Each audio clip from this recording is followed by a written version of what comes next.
Hello family, welcome back. Thank you so much for being here. I just wanted to drop in really quick for Minimalist Monday and give you just a fun, quick tip to be able to minimize your house like a pro.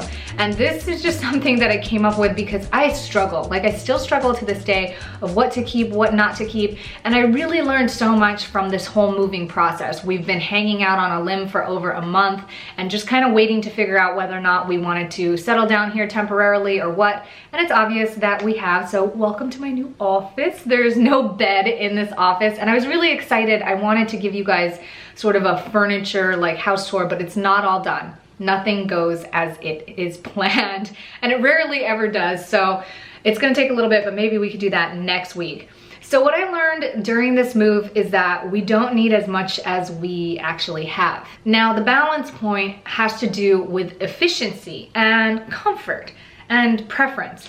And this meaning, if you want to be super minimal, maybe you don't own a toothbrush or maybe you don't own a car, but that might not be the most efficient way of living. So unless you plan on walking barefoot from place to place, meandering and finding a soft meadow to lay your head at night, it might not be the most practical or add the most value in your life. But if that's what you do want to do, then that's available too. That's the beauty of minimalism. We get to choose what adds value to ourselves based on how we desire our lifestyle to be. So it doesn't matter how little or how much you own, but the thing that I struggle with, especially with moving, is that I really don't like how long or how much process it takes to move all this stuff back and forth. We spent thousands of dollars moving stuff here, mostly work items, and a lot of it I just got over and just chucked it in the box and said, forget it, like this is taking way too much time trying to sell and hold garage sale. So at the end of the day,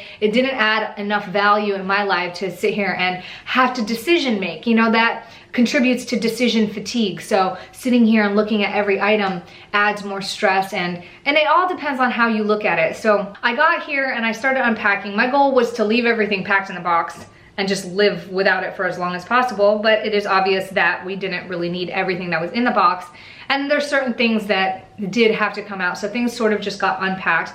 And I was sitting here questioning, what do I need to do to be super minimal? Like, it's so fun when everything that has a place and everything that is there has a use, and you just know what's there, and there's not all this extra clutter creeping in the corners. It's so hard to get rid of the clutter. Even if you buy something new, there's always this extra stuff that comes with it, and you think, what do I do with this all? I don't want to waste it. I don't want to throw it away. What if I need it? But those are all the reasons that we hang on to things.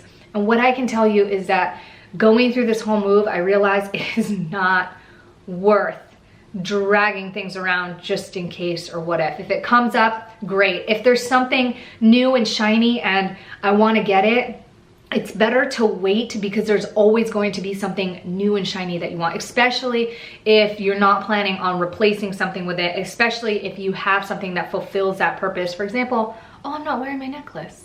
What did I do with it?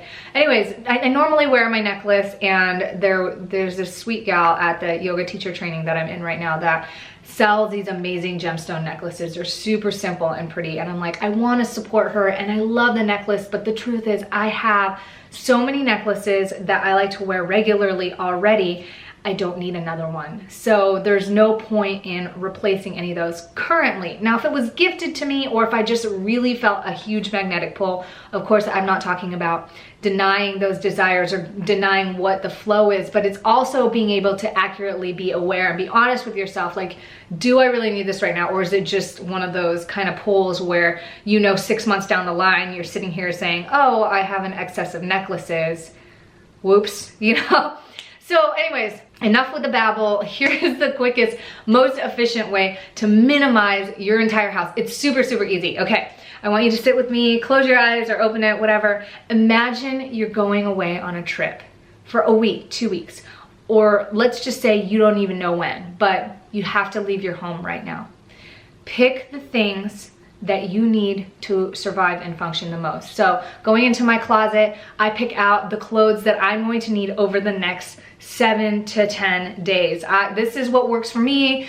My husband likes the next 3 to 5. He doesn't mind doing laundry twice a week. For you, it could be maybe over the next couple weeks or so. I don't really see a personal need to do laundry once a month. It adds a whole stack, but if that's you, that's totally fine. If that adds value to your life, play it out like that. But what I like to do is pick all those things out, and rather than putting them in a suitcase, I remove everything and just take the essentials that I'm going to need over the next week or two and place them back where they belong. And this goes for every corner of the house. In my office, what do I use on a daily basis? And I might tuck away the things that I use only once a week, and everything else I put in a corner and store away. And so we go through this in the kitchen, in the bathroom, with the kids' stuff, and what we have left out are the essentials. It is so simple. It's like the opposite of the packing party, because the packing party, you're putting everything away and only taking out things you need as you go. But I can understand that can be really hard, especially if you have a house that's really full or there's a lot of sentimental items. So what we do is we take all the essentials, leave them out, and bask in the glory of how beautiful it looks because it's so simple and it's so clean. Function like that for a few weeks. Feel it out for a month or 2 months, because essentially this is what we did when we left Hawaii.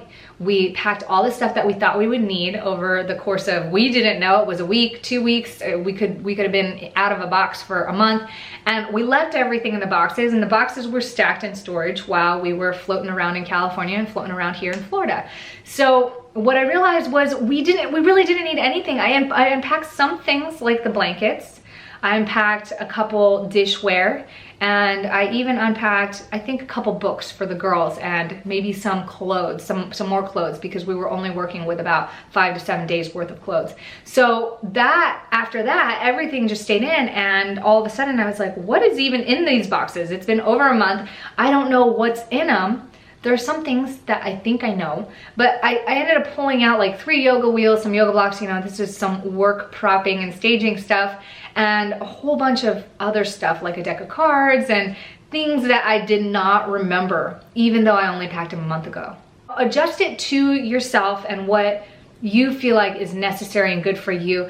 Don't let anything hide in any of the nooks and crannies. Sometimes we hold on to that stack of dishware that we think we're gonna use that on that one special occasion every single year. But the truth of the matter is, do we really need to hang on to that dishware on that one special occasion every year? Sometimes you might feel like you do, maybe you don't, but if it's taking up a lot of space in your kitchen and it's causing you to have to move one stack of plates out of the way to access this stack of plates and, you know, this, that, and the other, then you wanna adjust that for yourself and maybe find a small storage unit or not unit, but a closet in your house or a space where you can tuck it away without it having to interfere with your daily life in your house. So I hope this was super helpful for you, because I've always been trying to find the perfect way to be able to dissect just very clearly, without having to go through all this decision fatigue, what can I do right now to minimize my space as efficiently as possible? And I found that this has worked for me. So let me know in the comments below if you like it, and also let me know by hitting thumbs up in the video.